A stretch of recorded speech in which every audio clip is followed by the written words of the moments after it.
की नाम का एक जवान साहसी लड़का अपने दोस्तों के साथ एक नई साहसिक यात्रा पर निकलने का सपना देखता था। जैकी का दिल हमेशा रोमांचक यात्राओं के लिए धड़कता था। एक दिन उसे एक पुराने खजाने के बारे में एक रहस्यमय मानचित्र मिला, जिसे उसने अपने दादा की अलमारी में छुपा हुआ पाया था। मानचित्र पर एक द्वीप की तस्वीर थी जो बहुत दूर समुद्र के बीचों बीच स्थित था। यह द्वीप रहस्यों से भरा हुआ था और मानचित्र पर दी गई जानकारी के अनुसार वह खजाना किसी के लिए जीवन बदल सकता था। जैकी ने अपने दो सबसे अच्छे दोस्तों रिया और समीर को इस बारे में बताया। तीनों को यह खजाना मिलने की उम्मीद थी, लेकिन साथ ही एक गहरी चिंता भी थी, क्योंकि मानचित्र का रहस्य इतना साधारण नहीं था। उन्होंने मिलकर तय किया कि वे इस साहसिक यात्रा पर निकलेंगे। सभी ने अपनी यात्रा की तैयारी की, नाव किराए पर ली और अपने साथ जरूरी सामान भी लिया।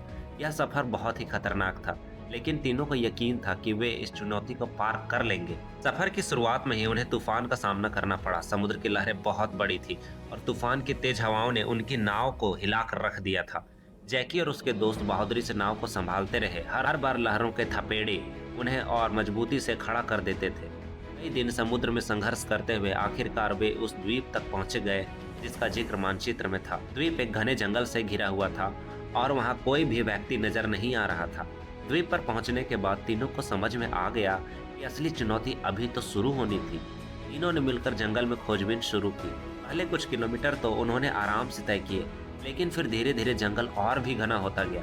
रास्ते में कई अजीब और खतरनाक जानवरों से उनका सामना हुआ, मगर वे डर के बजाय एक दूसरे को साहस बढ़ाते हुए आगे बढ़ रहे थे। जंगल की गहरी छांव में उन्हें एक पुराना मंदिर मिला। मंदिर का दरवाजा बंद था और दरवाजे पर एक कागज पर एक कोड लिखा हुआ था, जिसे केवल एक सच्चा साहसी ही हल कर सकता था।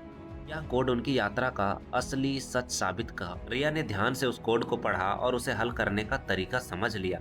कोड में कुछ ऐसी पहेलियां थी जो केवल उन तीनों की मित्रता और एकजुटता को समझने पर ही हल हो सकती थी। दरवाजा जब खुला तो एक खजाने का कक्ष सामने आया, जहां सोने चांदी से भरी हुई बोरियां रखी हुई थी। जैकी और उसके दोस्तों की आंखों में चमक आ गई। उन्होंने सोचा था कि यह यात्रा केवल खजाने के लिए थी, लेकिन वहां पहुंचकर उन्हें एहसास हुआ कि यह एक बड़ा सबक देने वाली यात्रा थी। अभी एक रहस्यमयी आवाज आई, खजाना तो तुम्हारा है, लेकिन क्या तुम सच्चे दिल से इसे चाहते हो? तीनों ने आपस में चर्चा की और निर्णय लिया कि वे खजाना ले लेंगे, लेकिन इसका इस्तेमाल सिर्फ अच्छे कामों के लिए करेंगे। उन्होंने खजाने को सुरक्षित रूप से अपने नाव में रखा और द्वीप से वापस लौटने का फैसला किया। उनका मन संतुष्टि से भरा हुआ था, क्योंकि उन्हें पता था कि उन्होंने सही निर्णय लिया था। उन्होंने खजाना सिर्फ अपने लिए नहीं, बल्कि समाज के भले के लिए इस्तेमाल किया।